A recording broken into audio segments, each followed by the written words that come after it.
נפצעתי פציעה די שכיחה בכדורגל, שזה אזור המפסעה. אובחן קרע מלא בגיד. קוראים לי לואי טאה, בן 35, שחקן כדורגל מקצועני הרבה שנים בליגות הגבוהות. לצערי, בפתיחת העונה, באימונים הראשונים, נפצעתי פציעה די שכיחה בכדורגל, שזה אזור המפסעה. לצערי, אחרי הפענוח של דוקטור נועם רשף, הפנה אותי ל-MRI וכל התהליך שעברתי, אובחן קרע מלא בגיד.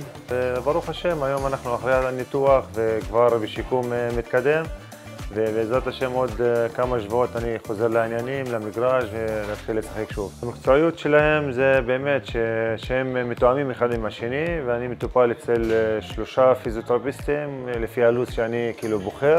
יש גמישות בשעות, בתיאום של התורים, משהו מסודר תמיד עם המזכירות שיושבות בחוץ, שיהיה לך נוח להגיע. פה אני יכול להגיד שבאמת ממש רמה מאוד גבוהה, גם הציוד החדשני והמקום ברמה גבוהה, וגם נקי מאוד, מסודר מאוד, שזה באמת נותן לך תחושה של כיף לבוא וליהנות, לא רק להשתקם שאתה סובל מכאבים, אבל גם סוג של ליהנות מהמרכז והטיפולים.